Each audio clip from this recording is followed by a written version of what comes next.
Hello everyone! Welcome back to my channel. And for today's vlog, meron tayong guest for today na isang international student dito sa Canada. And also, she is the Fanshawe Student Union Student Life Coordinator. So let's all welcome Miss Paula Perez. Hi, Miss Paula! Hey Sheila, nice meeting you online. Yes, nice meeting you online. Next time, in person na tayo mag-meet. Correct. Kapag in person na rin ang classes, hopefully. Yes, Yeah. hopefully. Yes, Miss Paula. So, bali yung i-share natin ngayon is yung experience natin as international student dito sa Canada. Kasi yung vlog ko is about sharing dun sa mga aspiring international students kung ano yung i-expect nila dito sa Canada. So, before that, maybe short introduction about yourself, ano yung background nyo before sa Philippines or kung nag-work kayo sa ibang countries as well. Okay, so background ko basically, hometown ko is sa Davao City sa Philippines. Ang work ko doon, I was into sales, marketing, naging medical representative, nag-work ako sa consumer lines. At the same time, nag-call center din ako for a while. So, maraming work experience na palipat-lipat, but I couldn't find my calling, sabi nga nila. And then 2010, I had a job offer sa Singapore. So I worked there for about 4 years sa isang translation company. But it was also related to sales and marketing, kasama na ang events and communications. Apart from that, kasi din, ano bang pwede kong ma-share? Because of that work experience, I had the opportunity to travel kasi may mga assignments kami like when there are conferences, mga seminars na kailangan ng interpreters or translators. So I was asked to travel to Brunei and back to Manila, Philippines kasi may event din na kailangan ng interpreters. So yun, that was my most exciting na experience kasi I got the chance to meet and be exposed to different kinds of people, iba-ibang nationalities. So after mga 2014, I went back to the Philippines, set up a business related to real estate. So since, ganun pa rin, ever since, sales and marketing talaga. And then the pandemic happened, COVID, right? So parang medyo tumahimik yung sales in terms of meeting clients, medyo naging limited ang opportunities. And so parang na-feel ko yung urge or na-feel ko yung need to have a shift in my career. And then I saw a couple of vlogs online. I saw the Facebook groups, right? So parang doon, parang hindi ako natahimik. Parang there was something in me na parang gusto kong i-pursue. So we started researching about 1 to 2 months. I think that was November, December of 2020. So sabi namin, if it's for us, maybe we'll try lang to process our documents na pakonti-konti. And then suddenly, ang bilis na. Na-approve. So, yun na, pinursu ko na lang talaga yung pag-aaral sa Canada. Yes. Yeah, thank you for sharing, Miss Paul. Actually, same tayo. Nag-work din ako sa Singapore for 6 years sa sales din, business development management. And bumalik din kami sa Philippines to set up a business. Parang almost similar. Yeah, similar tayo ng background. Yup. So, naapektuhan yung business namin. Then, we decided to, move to Canada. So, almost similar yung, background natin. And then, yung sa Singapore na experience. And, I guess yung sa Singapore, yung nag-open sa atin ng opportunity. Kasi, di ba, very multicultural sa Singapore. So, I think yung pag-adjust natin also dito sa Canada, nakatulong yung experience natin sa Singapore. Yes. In fact, we tried to apply PR nga sa Singapore, but hindi nabigay. So sabi namin, maybe may ibang plan si God for us. Yes. So yeah, and then parang, di ba, aminin natin o hindi, medyo toxic din ang lifestyle kasi sa Singapore, fast-paced ang life. So gusto lahat mabilis, even emails, parang text lang, di ba? Kasi you would expect a response between around 1 to 2 hours, right? Yes. So yun. Tsaka yun nga, I think yung pagiging PR is very hard talaga sa Singapore. Mahirap maging PR sa Singapore. May mga friends din ako na matatagal na doon pero hindi pa rin sila na PR. Kaya I think yun yung challenge doon. Yes. In fact, marami rin akong alam or nakakakilala na mga Filipinos from Singapore na nag-Canada na rin. So maybe pwede tayong mag-create ng group natin Opo, later on, pwede, no? pwede. Yes, meron po akong mga kakilala. I think 3 galing sa Mm. Singapore, tapos nandito na rin sa Fanshawe nag-aaral. Yeah. So Yeah. ayun, medyo marami-rami tayong from Singapore dito. Sana dumami pa. Opo. And Miss Paula, next question would be, ano po yung naging compelling reason niyo? Like sinabi mo due to pandemic, pero is there like any, yung talagang nag-push sa inyo na go na talaga, Canada na yung next na journey? For me kasi, 'di ba, na-experience natin yung life sa Singapore, na-experience natin yung life sa Philippines. What I noticed lang kasi, in terms of security, like sa healthcare, right? Parang no matter how hard you work sa Philippines, kahit pa may kumbaga may full-time job ka, tsaka may sideline ka pa, sometimes it's really not enough. Whereas, actually, I didn't realize it then, but when I reached na Canada, na-compare ko yung lifestyle, even if isa lang sa inyo ang may work, parang okay na, yung parang ganon. Parang secured na so far, at saka covered tayo ng insurance agad-agad, even as students. So I guess yun yung kumbaga hinahanap ko, security. Yeah. Yes po. Nag-try din po ba kayo ng like ibang pathway, like before nyo nag-decide na mag-student pathway? Like nag-try kayo na mag-apply as express entry? At the time kasi close pa because of the pandemic. So parang there was no option. And parang ang life at the time sa Philippines kasi parang wala masyadong nangyayari. Yeah. Because maraming nag-close na mga Nag-close. businesses at that Yes. time. So I think that was just the right time for me to do my research. Mhm. Tapos dinahan-dahan nga namin yung pag-process ng documents, lumabas naman on time. So parang, yeah, God makes perfect timings, I guess. Yes, that's true, that's true. Yeah, God's perfect timing talaga. And ano po, Miss Paula, like paano niyo po nag-decide na Fanshawe College yung learning institution na papasukan niyo dito sa Canada? Oo. Actually, I did like talagang intense na research. Of course, yung first priority was yung affordable sana, mas affordable ang tuition. So, pinuntahan ko lahat yung mga top 10 most affordable colleges in Canada. But apart from considering kasi yung tuition fee, kailangan din kasi nating i-consider yung number 1, transportation, kung kumusta ba ang mga work na available while studying and even after graduating, right? So far, based sa mga experiences and background namin mag-asawa, mas marami talagang work opportunity sa Toronto. So no, not Toronto, but Ontario. So we really thought that we should find a school na within Ontario lang, so that yun na nga, may pagkakakitaan tayo. Because it's not like unlimited yung funds na available, right? So I guess yun yung consideration namin. At the same time, we felt na ang location niya is strategic because it's just near Niagara, near lang sa Toronto. Toronto, social, right? But yeah, Yes. those are the things that we considered. And then nakita ko rin na maraming Filipino sa Fanshawe. So I felt like parang hindi ako mahihirapan mag-adjust. So Yes. yeah, those were my considerations. Yes, like yung cost of living din dito sa London is lower compared dun sa Toronto area na Yes, medyo exactly. mahal na yung cost of living.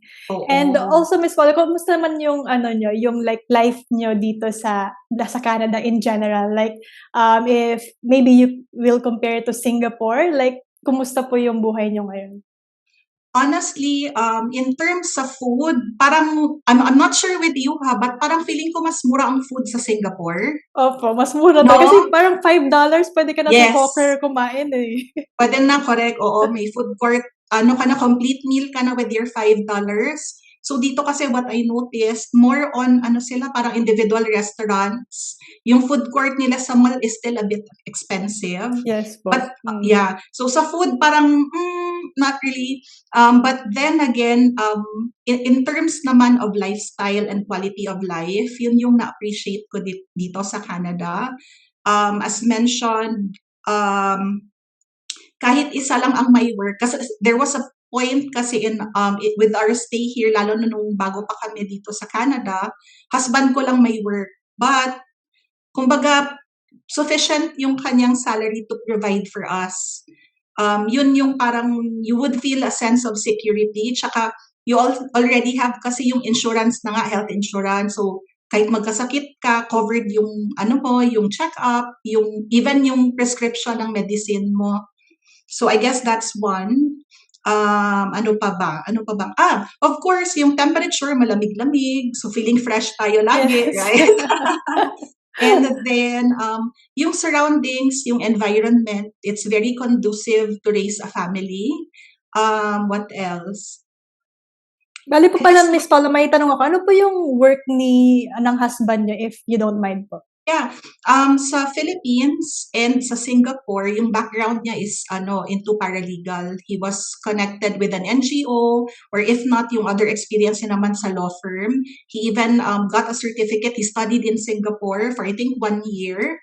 But then again, when we came here, di ba kasi most professions here, kailangan ng certificate for them to practice their profession. Yes po. So with that, medyo limited yung options niya at first. But good thing here kasi in London, there's a lot of factories, yung mga production and manufacturing. So he's now working in a manufacturing company. Tama bang term? Manufacturing or production of auto supply for Toyota. So sa FIO siya connected, right? Yeah. Nice po. Opo. Yan, good thing po na like for example, also for me, kasama ko rin yung husband ko dito, so naka-open work permit din siya. Nakakatulong talaga sa finances, lalo na sa mga gastusin dito sa Canada if merong full-time work while we are studying dito sa Canada. So I think that's also like one tip dun sa mga aspiring international students. If for example, meron kayong spouse, then you can have them as your open work permit para may makatulong sa inyo sa mga bills dito sa Canada. Highly encouraged. Kasi kapag single applicant ka lang, it's impossible talaga. Guys, let's be realistic. At the end of the day, di ba, ikaw rin yung magkakaproblema later on if you're not able to pay for your tuition, yung bahay mo, and your other expenses. So, really, it's better to have your partner, your spouse, with you when you come here.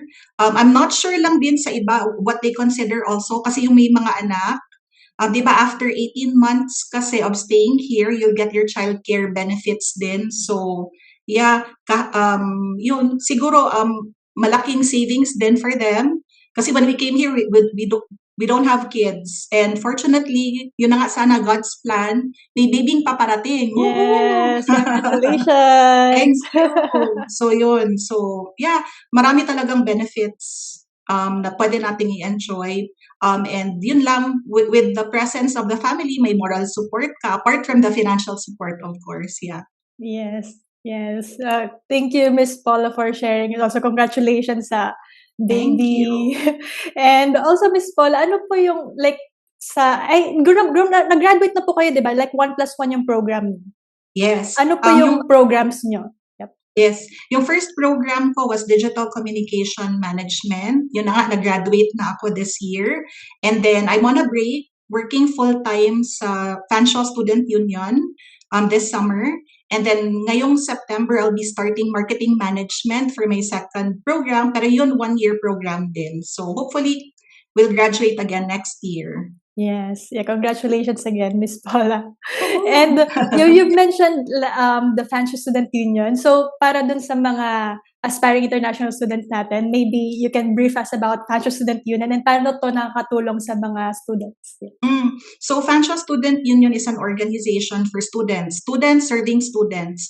So, we are there para mag-provide ng support. In terms of, actually, a lot of services are offered. For one, I'm handling student life. So I'm taking care of events, awareness campaigns for the FSU. So apart from that, I also manage a group of volunteers who handles events for the FSU. So, other colleagues ko naman, may finance coordinator, may advocacy and communication. So, finance, we help and assist students or orient them about yung bursaries, scholarships na available, how they can save money. We also provide assistance like yung pag-file ng tax, mga ganon.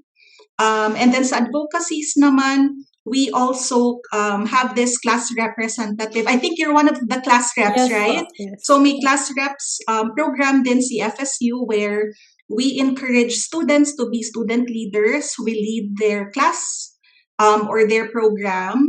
And then it's a way for us also to reach out to the students kasi nga if they have any problems, concerns, or any good news din, di ba, right? Na pwedeng i-share with the FSU, yun yung class reps ang nagiging, kumbaga, connection namin with the students. So those are one. May mga facilities din that we provide, like even mga study area or meeting rooms. We also have several food outlets, like Booster Juice, we have bar, marami.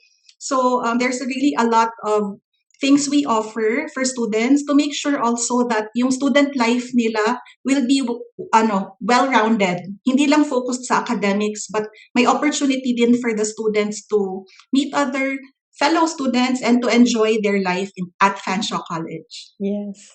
Yes, yeah, sabi nga ni Miss Paula is yung Fanshawe Student Union, yun talaga yung nag-help sa mga students when it comes to may mga concerns or kaya may mga activities din, 'di ba?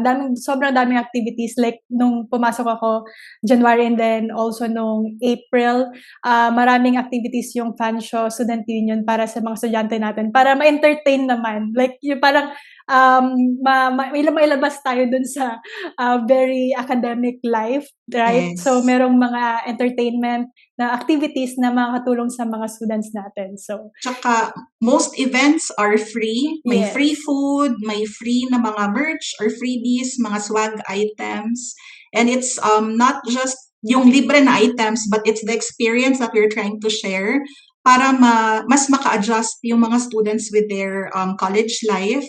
And for international students, para maging at ease naman sila with their life here in Canada. Yes, definitely. Kasi lalo na away tayo, some of us or most of us are away sa family natin kasi kaya nga tayo pumunta dito sa Canada. So I guess makakatulong 'yon when it comes to socializing sa iba-ibang students para din when it comes to mental health, definitely makakatulong Exactly. 'yon. Yes. Yeah. And since you mentioned that, actually malaking impact din yung pagiging engaged natin sa community, right? Like meeting other people and doing stuff or learning actually stuff or learning skills or learning new hobbies. It's one way also to improve yourself.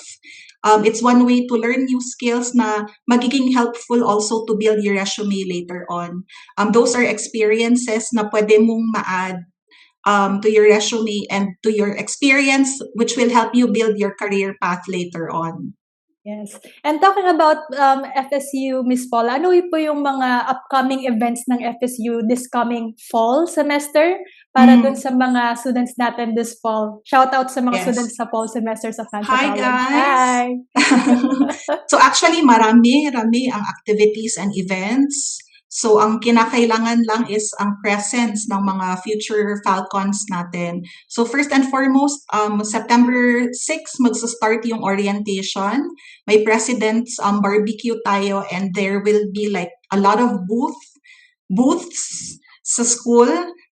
May mga sponsors din. So expect tayo that you'll have a chance to meet yung mga different departments. And you can have the opportunity to ask like what are the services you can avail, ano yung iba-ibang departments, like we have counseling, we have wellness center. So yun, you'll have the opportunity to meet the people behind doon ng mga department and find out what you can take advantage of later on as a student. And there's lots of games, prizes, and activity. May mga concert tayo, we have movie night. We have, kasi yung theme ng orientation is carnival, so we'll have like illusionists, magicians coming in. ano pa ba? That's only for the first week ha, orientation week pa lang yan. And after that, kasi we have our bar sa school, we have open bar nights, we have open mic nights, like sex toy bingo. Naka-attend ka na? We have stuff like that and awareness campaigns, hindi lang for international students but also for domestic students, yeah. Yes po. And also, Miss Paula, yung career fair, meron po bang upcoming career fair para dun sa mga students natin na naghahanap ng part-time work or maybe co-op? Because naka-attend na ako last time ng career fair and it's definitely very helpful. Like, nakakonect talaga ako directly sa mga employers dito sa Canada. For sure, meron yan. But apart from that, we also have like yung mga online trainings and seminars, right? To help you prepare for that career fair. So, if you want to be updated, just follow social media pages ng Fanshawe Career Services and Fanshawe College as well. Yan. Thank you so much, Miss Paula, sa information and definitely exciting yung mga events this coming fall, lalo na face-to-face na yung classes ngayon. So, definitely mas maraming activities na in-person sa campus. So, mas mag-enjoy yung mga students natin. And also, Miss Paula, maybe to wrap up, like, do you have any tips for our aspiring international students? And if you have any, suggestions sa mga students natin ngayon na makakatulong para ma-inform sila or ma-prepare sila sa pagpunta dito sa Canada. Siguro first and foremost for the tips, we have to be financially prepared when we come here. Huwag niyo po asahan yung salary lang sa work, even if may OWP. Parang it's safe talaga to say that it's best to bring at least yung 1-year tuition fee ninyo so that for your first year, kumbaga magsa-start na talaga kayo ipon for your second year here. So yon, financially prepared, emotionally prepared kasi mahirap mawalay sa pamilya. So siguro while nasa Pilipinas pa kayo, really make time sa family ninyo, sulitin niyo yung panahon to be with your family, spend quality time with them. Kasi syempre pagdating dito, kayo na lang and your partner or kayo na lang mag-isa. So in relation to being alone, also connect naman. So third tip ko is connect with fellow Filipinos. It's a good start. Connect with fellow Filipinos, make friends, but not limiting also sa Pinoy lang. Kasi nga, Canada is also a melting pot of different cultures. Try to reach out also to other nationalities and locals kasi you learn a lot from them as well. And you will be surprised kasi even if bago mo lang sila na-meet, you'll instantly it's not impossible to instantly feel a connection with them. So yun na yung magiging tool mo for you to to adjust better here in Canada. Yeah, I guess those are the 3. Ano pa nga ba yung question mo? Like, siguro, like, paano sila ma-prepare sa mga challenges na, kakarapin na dito sa Canada? Or maybe you can share a bit ng mga challenges mo so far. Yeah. Oh yeah, tama. So apart from yun, mga 3 things that you need to prepare, dapat din you'll have your plan na before you come here. Like, ano ba ang career path ko? Apart from the PR pathway, like, ano ba ang background mo sa Philippines or sa other countries before coming here? And vision, like how you want your career to be after graduation. It's very important kasi hindi pwedeng, bahala na, basta makarating lang ng Canada. No, hindi. Dapat na-plan out mo na how you want your career to be para may direction ka, hindi yung kahit ano na lang available. Right? So I guess that's important. And talagang research well kasi in terms of location and in school, kasi malaking bagay yun. Hindi lang i-consider yung makatipid kasi mura ang tuition, but yeah, look at it in a bigger picture. Yun siguro. Yes, thank you so much, Paula. I mean, I agree dun sa kailangan talagang prepared tayo, mag-research, and meron na tayong yung goal natin. Yes, exactly. Na after graduation, meron na tayong goal, hindi lang PR, pero ano yung career path na Yes. tatahakin natin after graduation. Kasi nga, mabilis lang actually yung semester rin matapos, diba? Like, ako nga naka 2 semesters na ako, hindi ko lang namalaya na ang bilis pala. So, next year, gagraduate na ako. So, kaya meron na dapat na naka-set na goal, and para at least, hindi na tayo ma-rattle after graduation ano yung gagawin natin. So, very important yung tip na Yeah, one thing din pala, you have to build your LinkedIn profile even before you arrive Canada. Dapat naka-set up na yon kasi malaking bagay sa Canadian employers. From what I know and from what I see, malaking bagay sa kanila kasi that's how they kumbaga nata-track nila ano yung naging work experience mo or background mo through your LinkedIn profile. I think that's really very important. Ano pa ba? Miss Paula, how about like budgeting? Like, do you have any tips para sa international students natin? Hindi ako magaling. Ang husband ko ang magaling in terms of our finances. I think yun lang siguro, spend within your means, right? And you need to limit talaga and to set a specific budget so that makakapag-save ka on a monthly basis. Or actually like bi-weekly kasi ang sweldo dito. So dapat bi-weekly meron ka talagang maitatabi. Kasi at the end of the day, wala kang matatakbuhan, right? Yes. At saka also pala sa mga international students natin na just to clarify na yung pag nagkaroon ka ng part-time work dito, hindi parang yung salary mo sa part-time work ay hindi siya sapat para Correct. sa like tuition mo for next semester. Kasi some of our international students may ganun na concept, 'di ba, na pag nagka-part-time work na ako, kaya ko na yun Okay for na, next oo. semester, okay na yung tuition ko, pero hindi talaga siya kaya. So, kailangan, sabi ni Yes. Miss Paula, is meron talaga yung naka-allot na money for your tuition fee. Siguro if we can give them a perspective lang, siguro yung salary ng part-time sa Singapore, sa Philippines, is just sufficient to cover yung payment nila sa accommodation, probably yung allowance nila and food, but it's really not enough to cover pa yung tuition. So, most likely if you have an OWP, yung salary ni OWP will cover yung pang tuition, which is hindi talaga ganun din kalaki, no? So, yun, kailangan mas maganda talaga kung dalawa kayong magtatrabaho together. Yes, that's very important. So, thank you so much, Miss Paula, for your time today. I guess yung mga aspiring international students natin, maraming napulot na information ngayon. Maraming napulot na aral. Charot. Hindi lang puro chika, pero nag-enjoy ako sa chika natin. Yes, and hopefully magkita-kita tayo dito sa Canada, and we're praying for the processing of your papers kung nasa processing na kayo ng student visa nyo. And hopefully guys, nag-enjoy kayo sa vlog natin for today, and thank you so much again, Miss Paula, and see you again in my next vlog, guys. Bye! Bye, guys!